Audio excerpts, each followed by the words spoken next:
In September 1939, the mercilessness of the coming battle for the Atlantic was only too clearly demonstrated when 500 men were lost as the British aircraft carrier Courageous was sunk, a terrible blow to the Royal Navy. Worse was to come. In Scapa Flow, the battleship Royal Oak was torpedoed, with the loss of 833 lives. Günther Prien, commander of the U-boat, received a hero's welcome, especially from Dönitz himself, the designer of the operation, and its success allowed him to try and pressurize Hitler into increasing the number of boats being built. Only 28 new boats had been launched in 1939, just enough to replace those lost. Merchant shipping was soon to feel the full fury of the U-boat.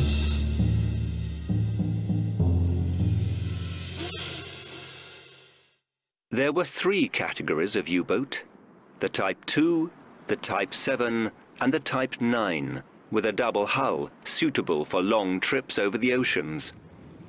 As so often, Hitler's enthusiasm for his own favored theaters of war disadvantaged other vital areas, and Dönitz was never to achieve the target of 300 U-boats that he calculated would bring Britain to capitulate.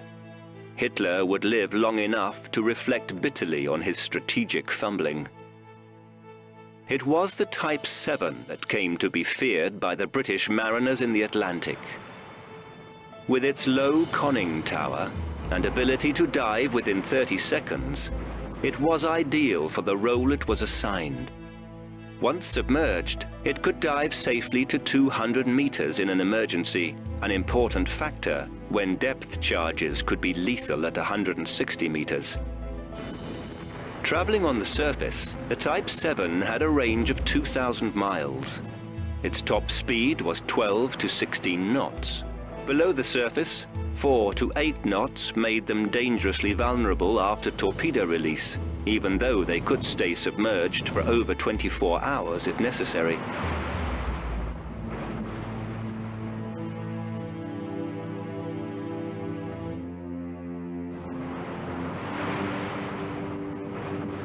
The very weapon that made the U-boat such a terrifying opponent was also its weakness.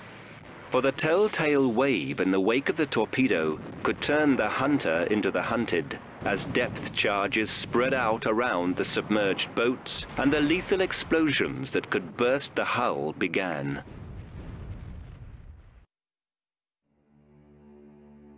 Lights went out. Men, glass, equipment, any loose objects were hurled against the juddering hull, whose 2 centimeters of steel were all that separated the men from fathoms of water. Fear coursed through them, and nerves were at breaking point. The deeper the boat dived, the less pressure was needed to damage the hull. Yet in this claustrophobic terror, total silence had to be maintained, sometimes for days on end, to avoid sonar detection. The men hardly moved, ate, or drank. The smallest sounds could be heard from miles away. Breathing became heavy as the CO2 content of the air increased. In desperation, some boats released oil or offal as a decoy to persuade a destroyer that the submarine had been hit and call off the search. If forced to surface during this cat-and-mouse chase, destroyers might ram the boat, or the deck guns of the British ships would finish the crippled submarine. Chances of survival were even slighter than they were for the men of the surface fleets on both sides. Nonetheless, the British Admiralty had learned its lessons from World War I and swiftly implemented the convoy system after the attack on the Athenia, an acknowledgement of the importance to Britain of the almost 4,000 merchant ships, the largest fleet in the world. In this phase of the war, Britain was put into a position of merely defending, not attacking, and the naval escort role was not to chase the U-boat, but to ensure the safe passage of the convoy. Not a situation the Royal Navy was accustomed to finding itself in. Although unable to completely prevent torpedoes getting through, the convoy system was immediately effective, especially if able to rely on surface and air escorts. Steaming in columns 1,000 yards wide, with 600-yard gaps between ships, convoys, often consisting of between 45 to 60 ships, sailed in a block extending over many miles of ocean. Admiral Karl Dönitz took great pride in his U-boat fleet. Under his wing, the U-boats achieved stunning successes from the very beginning as they prowled the North Sea and the Atlantic under orders to bring Britain to her knees. Especially during the initial phase of the war, Dönitz permitted German U-boat crews to adhere to their code of humanity wherever possible, thereby risking Hitler's displeasure. His steadfastness on this point saved lives, and British seamen would often be supplied with provisions, or even have their life rafts towed to safety before their ship was finally sunk. For the most part, the war at sea was impersonal. Crews on and below the water would hardly ever see the destruction and death they caused. They simply carried out orders to the best of their ability. As the war became increasingly bitter, the battles followed a pattern of ruthless destruction, kill or be killed, and acts of humanity were no longer possible. Once the US Navy had joined in the war, US ships were ordered not to stop to pick up survivors, friend or foe. One ship was allotted for rescue missions. If it passed by, there was no hope for any stranded sailors. The danger from U-boats still lingering in the area was too great to ignore. One American plane bombed a surfaced U-boat towing lifeboats, whose decks were overflowing with rescued men. Adrift in the waters around their stricken vessels, there were incidences where British sailors were machine-gunned as they struggled to board life rafts or floated in the oil-thick waters. In April 1940, Norway came under attack, and the German troop landings were protected by U-boats recalled from the Atlantic. But the U-boat's Achilles heel, torpedoes that failed to detonate, saved the British from a disaster. The British fleet, sailing to counter the surprise invasion, was left unscathed by every torpedo that was fired. The failure was devastating, for the Royal Navy inflicted heavy losses on the Kriegsmarine, leaving just 6 vessels operational, and Dönitz was deeply humiliated. Fortunately, by then, the value of the U-boat had been proven beyond doubt, and Dönitz was still in a strong position with Hitler. The true leader of the war at sea was the man who commanded the U-boats. The most effective weapon for the surface ships of the Kriegsmarine turned out to be the magnetic mine, many of which were set out along the English coast in operations as brave as they were cunning. 67 ships fell victim to the mines. With the occupation of Norway, and especially France in 1940, and their use as forward bases, the range of the U-boats was increased considerably. As the losses to British shipping steadily rose, so too did the possibility that what the Luftwaffe had failed to do in the Battle of Britain, the U-boats would achieve by starving the country into submission. Yet, despite Hitler's approval of the U-boats, he missed another golden opportunity to remove the danger posed by Britain, and the U-boat arm was denied the support that was vital if it were to capitalize on its successes. For by the end of the year, Hitler's attention was increasingly focused on a campaign in Russia. Hitler's delusion of infallibility his inability to assess situations accurately was already shackling his officers. Money was still being funneled into a surface fleet at the expense of the submariners, a decision that was finally to help destroy the Third Reich. The other factor that prevented the U-boat arm from achieving the goal Dönitz had set for it was Göring. His insistence on keeping the Luftwaffe exclusively within his sphere of influence prevented cooperation between the two vital arms of the forces and the U-boats from gaining ultimate superiority at sea. Focke-Wulf Condor reconnaissance planes that began patrol flights over the Atlantic in the late summer of 1940 gave a dramatic demonstration of what could have been achieved. Their presence proved invaluable. For with the information they provided, the U-boats were no longer traveling blind. The effect on the battle was predictably good, with 30 Allied ships sunk in the 2 months following their introduction.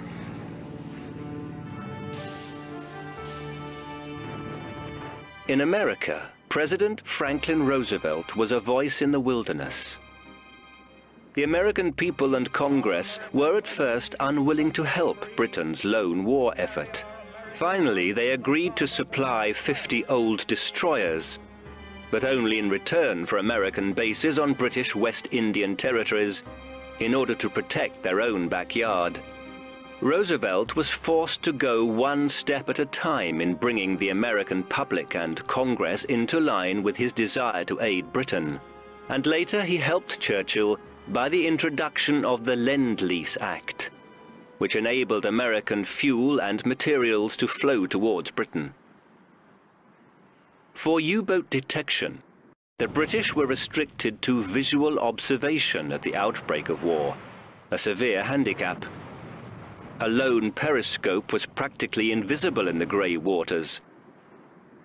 The merchant ships were much larger targets, seldom missed by the torpedo once the captain had ordered battle stations and the stopwatch was timing the estimated distance to the target. The first piece of equipment that came to the aid of the defenders was the hydrophone, designed to detect the noise of propellers. It was far from perfect. Not only was it extremely unreliable, it was also necessary for the ship to shut down its own engines for it to be effective. U-boats could easily avoid unwelcome attention by shutting down their own engines and lying motionless on the seabed. More sophisticated was the ASDIC, a sonar device which emitted high-frequency pulses, registering the reflected sounds from the submarine hull. At full speed, the British ship could detect the depth and direction of the enemy. Despite the early versions of the ASDIC losing the signal when directly above the U-boat, this equipment was a great improvement. If the U-boat crew heard the telltale sound reverberating from the hull, they knew that the gurgling descent of the depth charges would not be long in coming. Even so, the ASDIC was unable to prevent the happy time by which the initial phase of the war was known to the U-boat crews from continuing. The men of the U-boats enjoyed celebrity status. They were an elite band, akin to the Luftwaffe pilots. And like the Luftwaffe, the submariners honored their heroes such as Otto Kretschmer, Wolfgang Lüth, or Erich Topp, commanders whose crews had made the most kills. Life in the narrow, claustrophobic gangways of the U-boat was anything but luxurious. Conditions were inhospitable. The engines throbbed continuously. Fresh food was only available for the first 2 weeks of a patrol. After that, the continuous damp meant that tinned food had to be served, although it was at least plentiful. With lights burning constantly, day and night ceased to have any meaning. Sleeping and waking hours were jumbled by the need for constant alertness and action at any time. The bunks were shared by the men, one duty watch replacing the other in turn. The stench of sweat and oil seeped into their skin from lack of clean water, and they could be at sea for months at a time, uncertain at every moment of terrifying death from depth charges. A well-placed charge would burst the steel of their boat and transform it instantly from a deadly weapon into a water-filled grave from which there was no escape. The same fate awaited them even if the depth charges merely damaged the engines. The boat would gradually sink to the ocean floor, with the hapless crew aware that either suffocation or implosion of the hull and drowning was to be their final experience. Depth charges were sent out in a box pattern. 2 were rolled off the back of the ship, and after a short pause, 2 would be fired from the deck, followed by 2 more thrown and a further 2 rolled from the back. Sometimes, U-boats could be under depth charge attacks for days. It was then that the feeling of hopelessness and mercilessness that their own attacks had engendered came back to haunt every minute of life that remained to them. One of the horrors of war was a sound no German submariner or British sailor ever forgot. Eerie, terrible sounds as a ship or submarine broke apart to sink howling and bursting into the depths of the sea. The crews thought of the men now struggling for their lives in the freezing waters. It was hard but necessary to suppress the thought that one day their own lives would end with equal cruelty. One Atlantic battle in that September of 1940 was to earn Lieutenant Captain Joachim Schepke a uniquely lethal record. On the 20th, there were ideal U-boat conditions in the Atlantic. A moderate wind and just occasional showers to give cover. Convoy HX-72, en route from America to Britain with 42 ships, had formed into 9 columns, escorted by a patrol vessel, a destroyer, and 1 American cruiser. Not until the convoy reached a position some 400 miles west of Ireland would it meet up with British Western Command destroyers. And before then, for some 20 hours in mid-Atlantic, it would lose the escort support. As they raced through this mid-Atlantic gap, they were a sitting duck target for marauding U-boats. Late that day, U-boat commander Günther Prien spotted the convoy. It was now completely unescorted either by sea or air. Dönitz was informed and ordered 5 more U-boats to take up positions, whilst Prien placed his boat ahead of the oncoming ships and waited. Dönitz gave the order for attack. The boats closed in on the helpless convoy, the largest number of U-boats ever deployed in a convoy attack. Early in the morning on the 21st of September, the waves rippled as the first torpedo tube released its deadly load. For the next 24 hours, the convoy was hit repeatedly as torpedo after torpedo hissed through the sea onto the defenseless targets. Explosions tore the ships asunder, hurling men into the bitterly cold waters. One ship, blown apart by a single torpedo, sank in under 40 seconds, taking 34 men with it. The killing went on throughout the day and culminated in an orgy of death and destruction with the arrival of Commander Joachim Schepke in U-100 in the evening. His was the last of the boats to join the attacking formation, and the most deadly efficient. Just 3 hours later, his boat had added another 7 ships to the tally, a feat unequaled throughout the war. Schepke later met a gruesome death when the damaged U-100 was rammed on the surface by a destroyer in 1941. Schepke, refusing to leave the bridge, had his legs torn off as the destroyer smashed into the stricken U-boat. Hurled into the sea by the impact, he went down with his boat.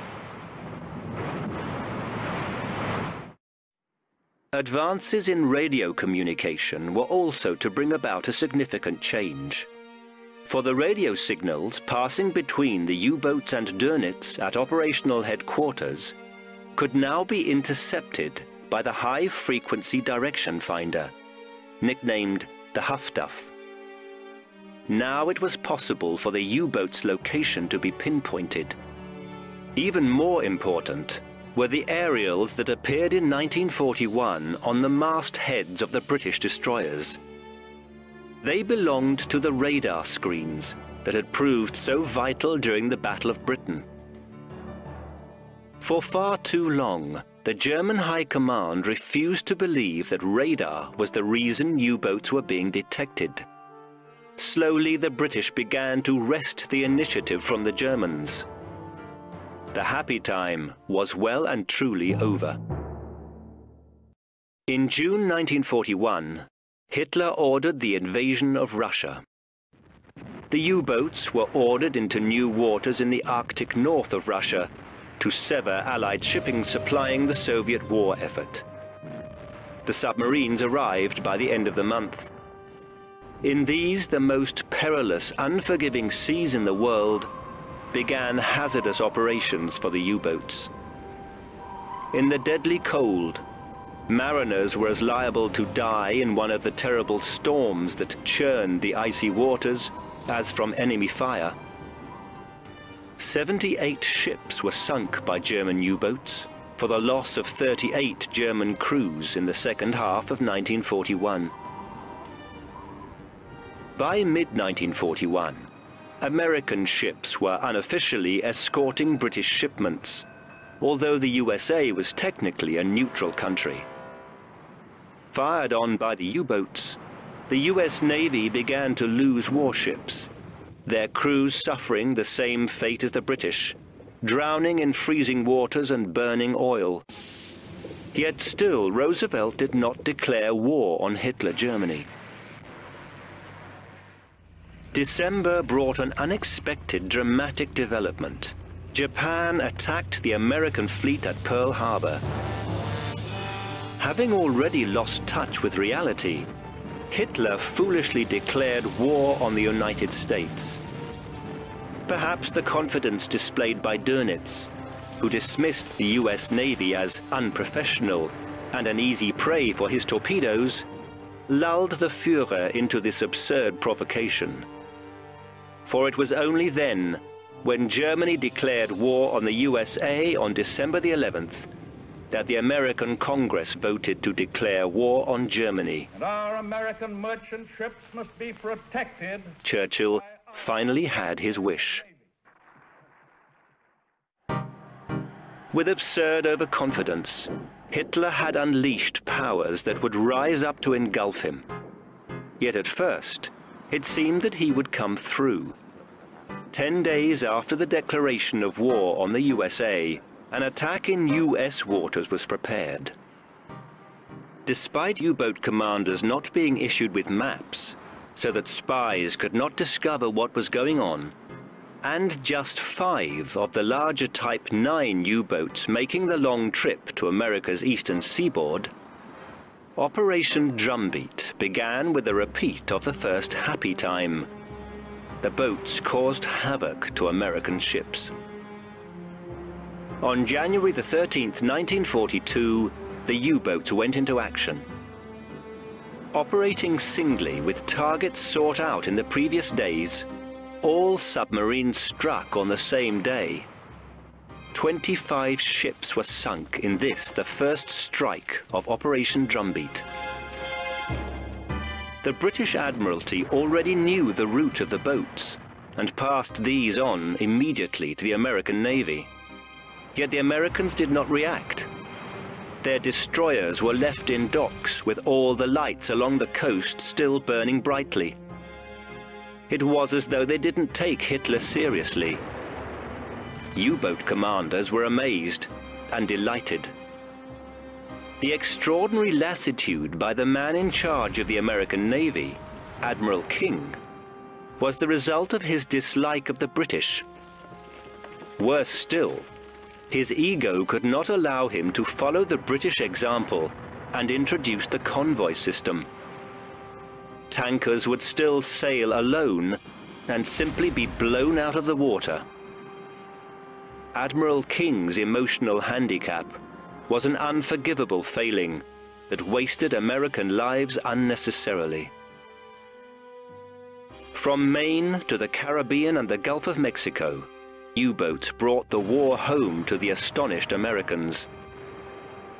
Barely 1 month after operations began, with almost free rein in the American coastal regions, the submarines had sunk 156,939 tons.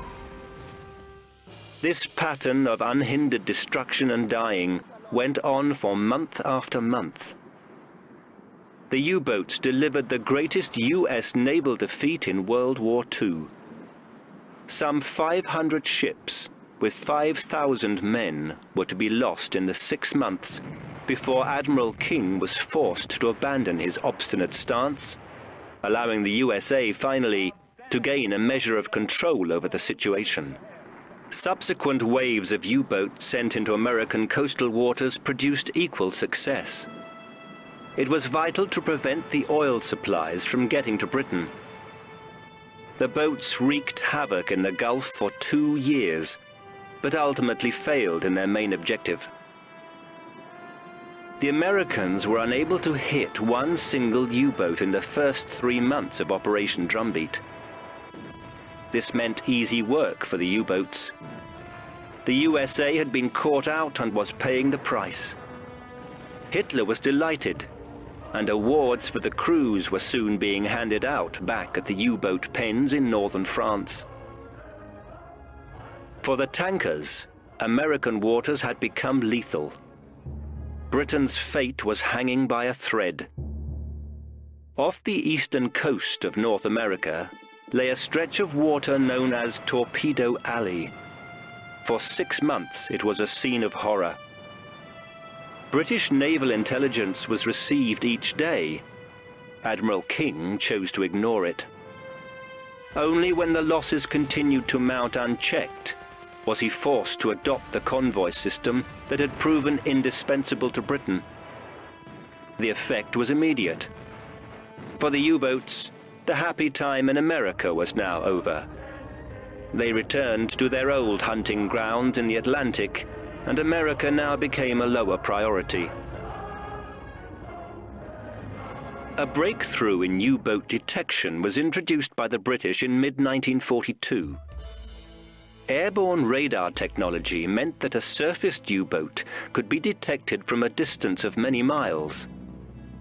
Bombers might descend unexpectedly from the clouds, diving straight at the U-boats.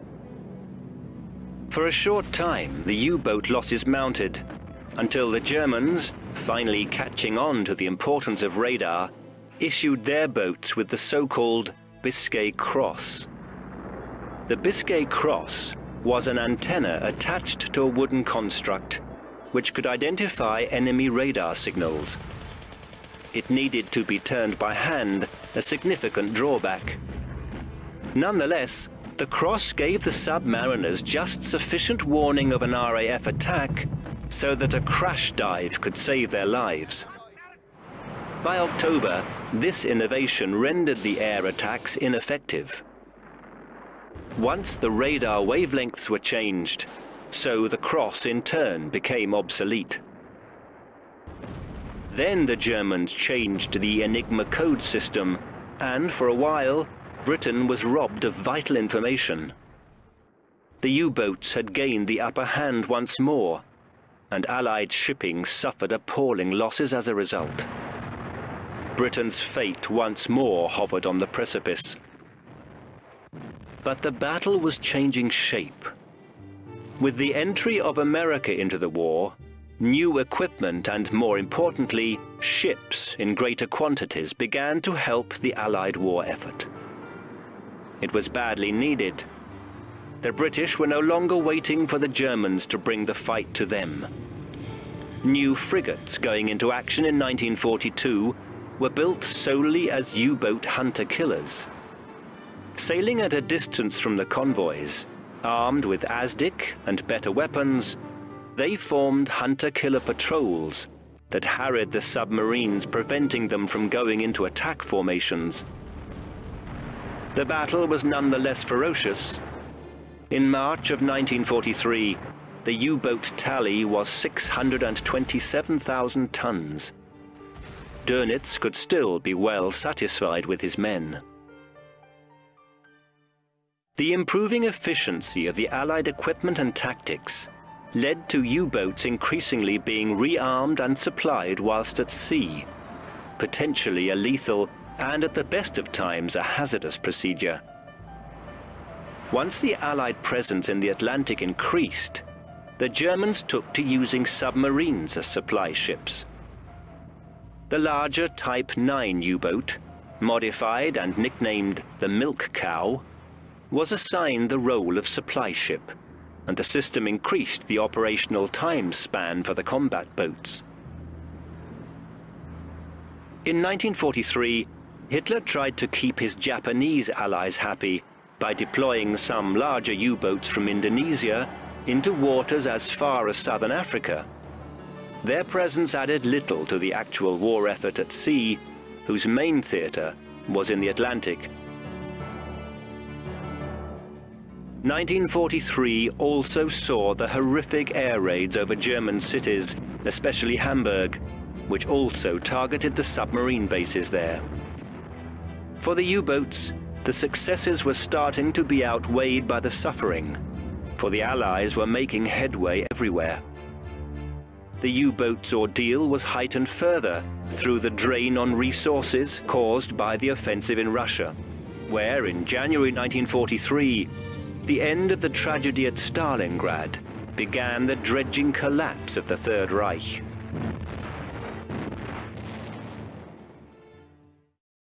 Raeder resigned in the same month, exasperated and disillusioned by the constant, inept interference flowing from the Führer. Dönitz slipped easily into the position of Grand Admiral and prosecuted his task with greater vigor than Raeder. It was an academic change, for although his enthusiasm for the U-boats could finally be heard at the highest levels in the Third Reich hierarchy, he was the right man in the right place at the wrong time.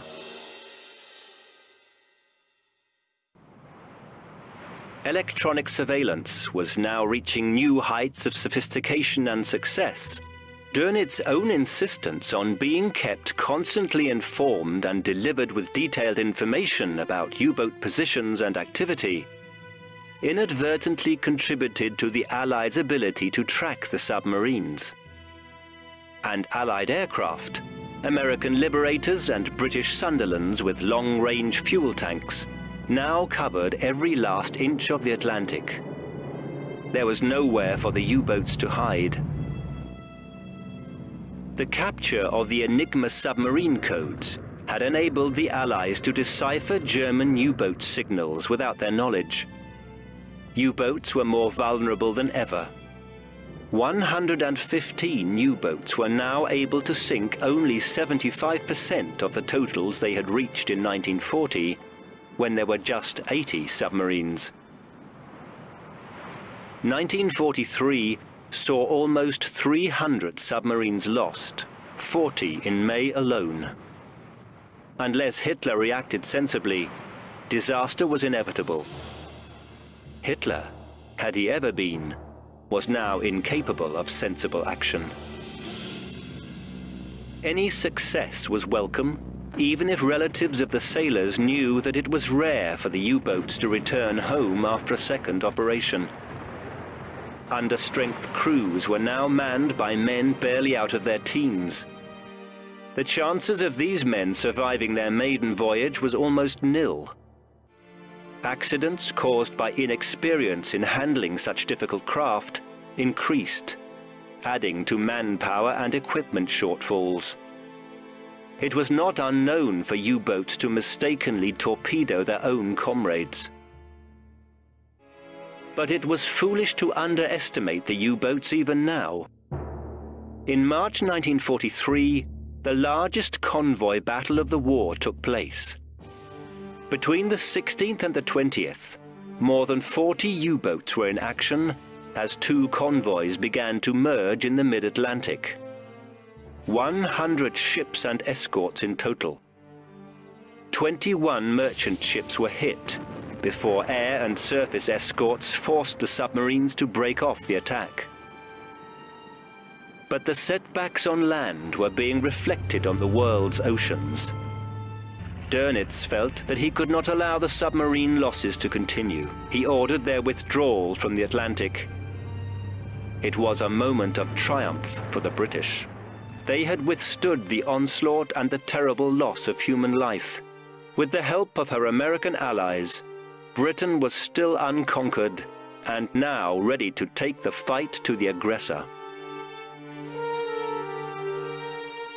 The destroyers and battleships of the Kriegsmarine were increasingly rendered impotent.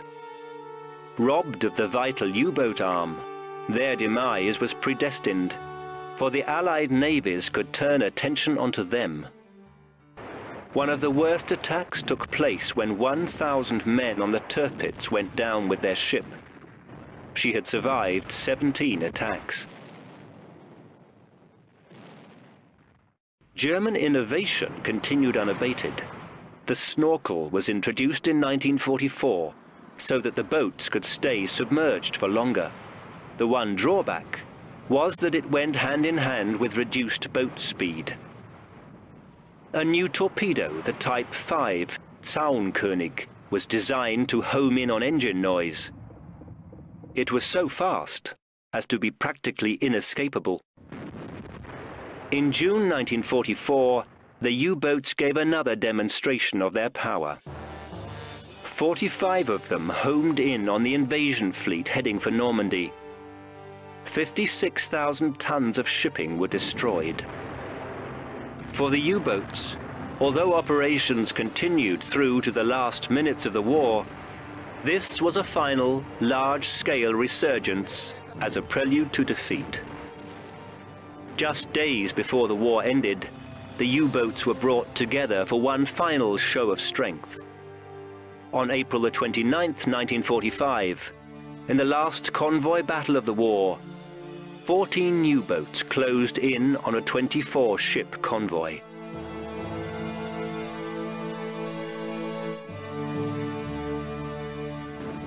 It was a terrifying conflict. During the battle, hundreds of depth charges were dropped on a single U-boat. When, with heavy loss of life, a frigate was sunk and the U-307 and U-286 went down, the U-boats and Royal Navy ships had mercifully claimed their last victims in their uniquely agonizing war.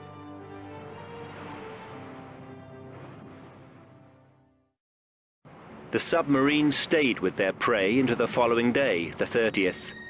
At 3:30 that afternoon, Hitler's suicide finally rid the world of his deformed ideology and regime. With Hitler's death in the Chancellery, Dönitz became head of state to the expiring Third Reich and, on the 4th of May 1945, ordered his men to end the hostilities with a message that showed the esteem in which he held the crews that he had been so proud to command. My U-boat men, 6 years of warfare are behind us. You fought like lions against a crushingly superior force. Unbroken in courage, you are laying down your arms after an heroic fight without parallel. In reverence, we remember our dead comrades. Comrades, maintain your U-boat spirit with which you fought most bravely and unflinchingly during the long years.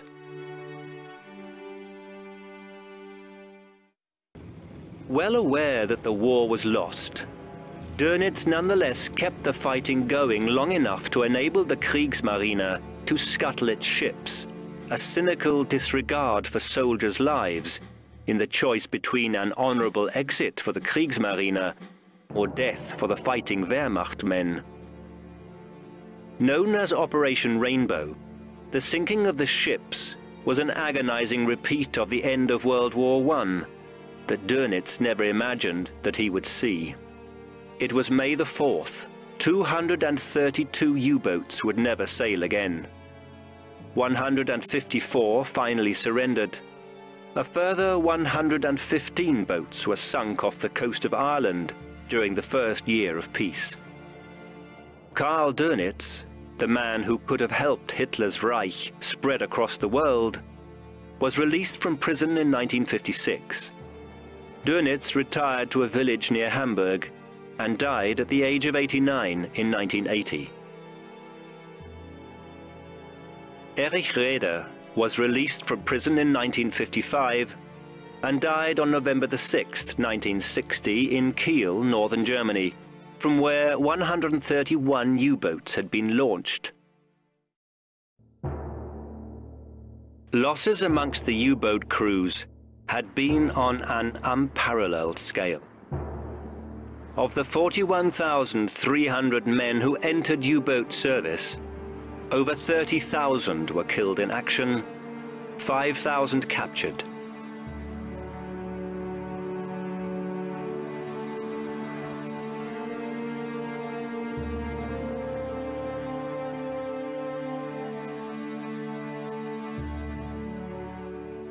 Sinister, prowling the ocean depths, the U-boat has written its uniquely frightening, uniquely cruel chapter in World War II history.